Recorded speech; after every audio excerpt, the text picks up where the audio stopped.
everyone, how are you? Andrea here from Sunshine and Pixels. I thought I would pop on and show you guys a quick tutorial of how I sublimate shirts. I've had a couple of people message me in the group, in the Facebook group. So I'm on Facebook, Sunshine and Pixels, Sublimation Transfers and Digital Designs. So I've had a couple of people message me about questions about they saw some black spots on their shirt after they pressed it, and the boxes, the infamous boxes that you get around your shirt when you press it sometimes. So I figured I would do a quick tutorial and show you how I sublimate a shirt and address those questions. And if you guys have any other questions or anything, definitely just put the comments in there. If you're not in the Facebook group, definitely join it. We do some tutorials, people ask questions, just a community for learning sublimation. So what I have here is I am going to make myself a shirt. And so I have one of my designs from my shop. It is the Amazing Grace song lyrics, and it's printed on reverse. If you guys want this digital or sublimation transfer, it's in my shop. I am on Etsy, or you can find me on Facebook, Sunshine and Pixels. So these are printed in reverse, because what you're going to do is when you press it, you're going to turn it over, so it will be right side when it's on your shirt that or whatever you're pressing. In this case, I'm pressing a shirt. I'm using the Bella Canvas.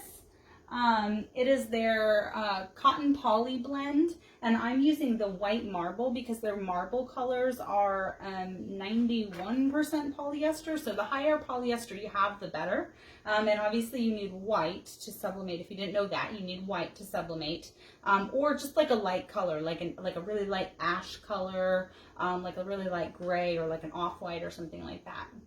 And in sublimation, there's no white ink. So you'll see on my design here, I have white in my design. So that is actually not ink. That is, there's no white ink in sublimation. So it's absent there. So whatever color substrate, so like the shirt or whatever I'm using to press onto, whatever color it is, that's what color those white areas are gonna be. So in this case, I have a white marble shirt, so that color that will shine through where the white is will be the white shirt. So it works out perfectly. So what I'm gonna do is I'm just gonna go ahead and line it up. I'm a little OCD about lining up stuff, so I have my measuring tape somewhere on the floor here. That's a good place for it. So I have my measuring tape here, and I'll just make sure to measure all the corners and everything, make sure it's all lined up, and then I'll show you my next step. Okay. So I have my design laid out on here, and I know a lot of people use the repositionable spray. I never got the hang of it, so I'm a tape girl. So I tape my design down so that bad boy is not going anywhere. I tape all the corners, and then I put my my butcher paper in it. So let me do that, and then I will show you the next step.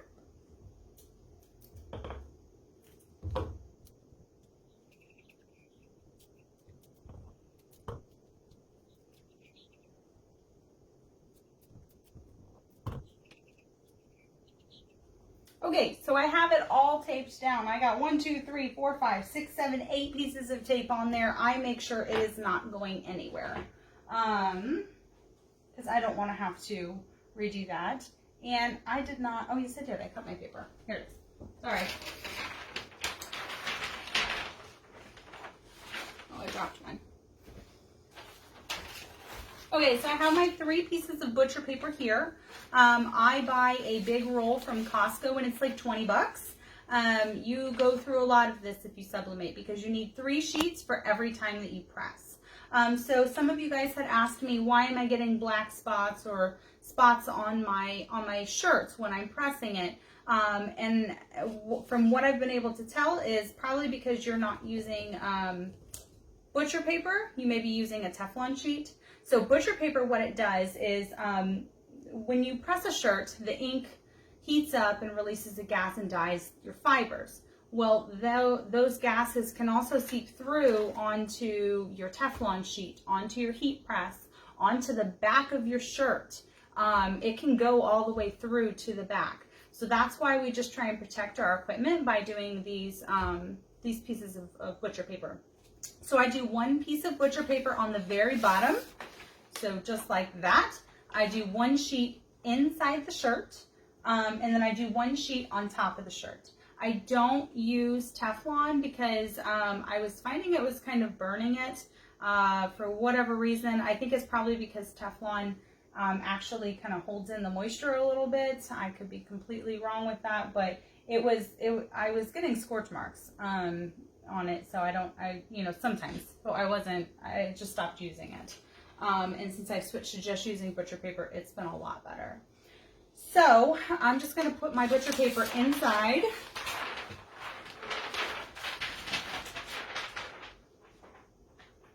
Like so.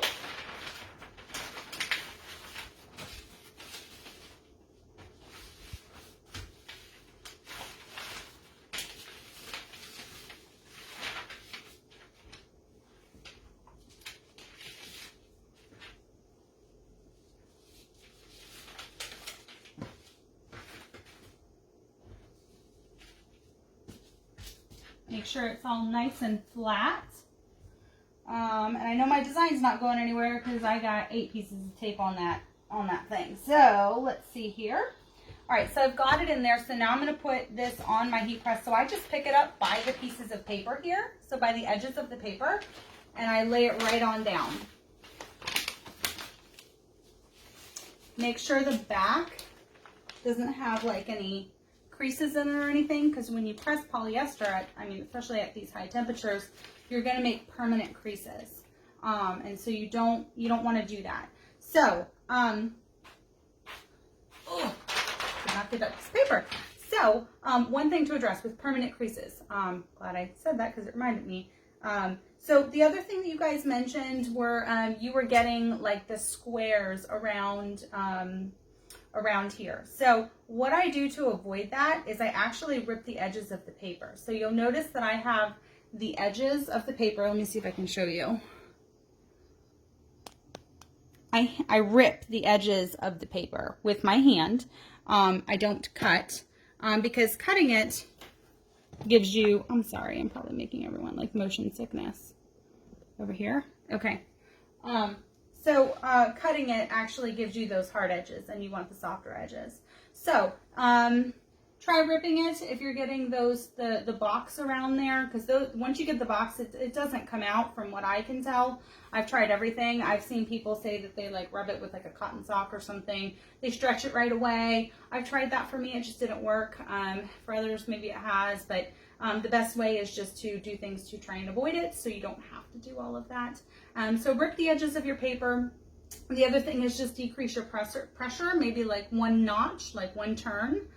For me, I have a manual pressure one, so you want to be able to kind of close it with one hand.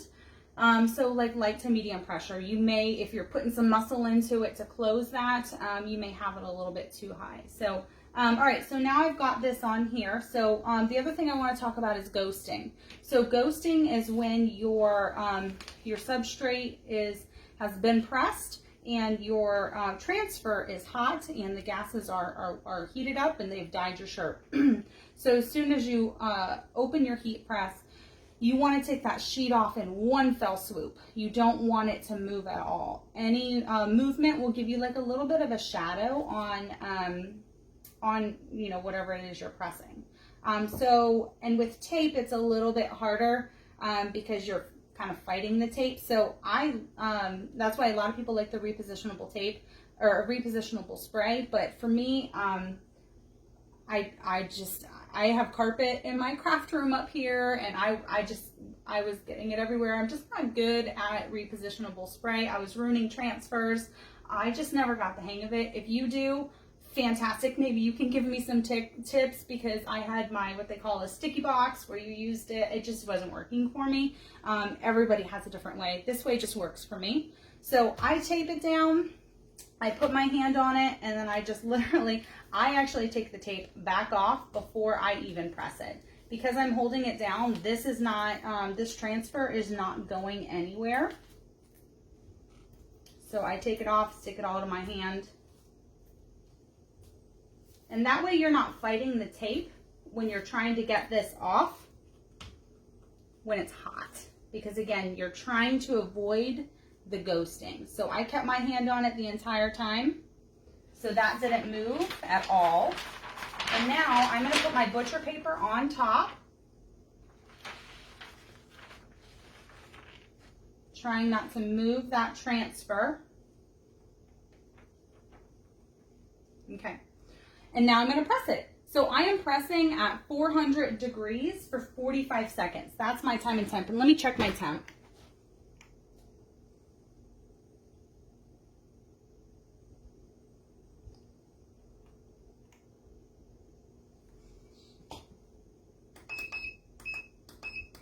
Okay.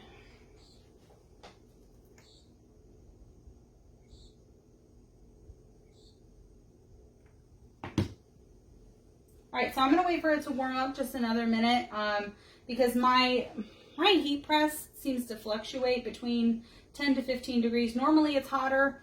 Right now it's cooler, so it says 381 and it's actually 381. Normally it's 400 degrees. So give me a minute, let me heat it back up, and then I'll come back.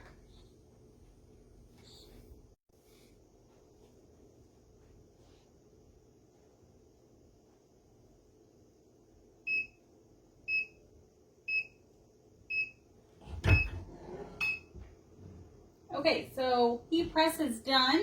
You are going to lift your transfer paper very carefully.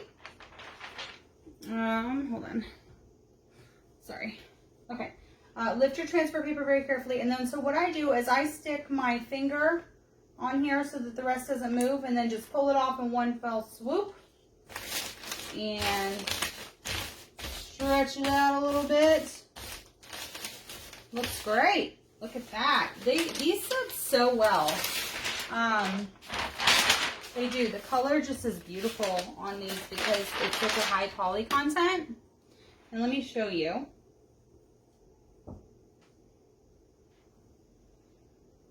So that is the design. You have really bright blues. You got bright pinks. This is like a beach behind it. So, but you can see all the detail on it. Like, it just subs really pretty because it's 90 or 91% polyester or something. So yeah, and no boxes. And so with these pieces of paper, I don't know if you'll be able to see it. This one was on the bottom, so there's not too much there. Here's my transfer sheet. You can see all the ink is pretty much gone from it. You can't reuse transfer sheets. Some people say you can. You can try it if you want, but really, if you have a good quality transfer paper, it should be releasing, you know, most of the inks onto it. So you really shouldn't reuse them. Here, I don't know if you can see this. Let me go behind the camera so I can see if you can see it or not. You really can't. It's kind of like you got a little bit right here of your square. You can see it better on this one. Let me show you this one. You see that? You see all that?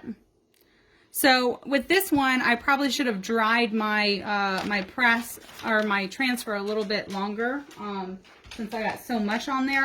I usually dry them under my heat press as it's heating up. This one, I just let it dry right here for about like 10 minutes or so. But normally, like as my heat press is heating up, I just kind of put it on the table below it and just let it, you know, dry a little bit. But no, it pressed beautifully. You can see if I didn't have that butcher paper there, that would have gotten onto my Teflon sheet or whatever I was using on top of it. And that ink would have gotten onto my next shirt that I pressed. It would have, you know, let's say I was doing a white shirt next and I was doing vinyl or something. That ink would have transferred to my white shirt. So if you guys are getting like those blotches or something, check that. And if you have if you have gotten those black spotches, you'll probably need to look into cleaning your heat press and getting it all off there. And there's different videos depending upon which heat press you have as to, you know, what you can do for that. So yeah, that's everything. If you guys have any questions, just let me know. Again, join me on Facebook. I'd love to have you guys in the group. We just chat about different things we do. We post every week about what we're working on. It's fun. We kind of encourage each other, ask questions. We're all in this together. So thanks for joining, and I will talk to you next time. All right, bye.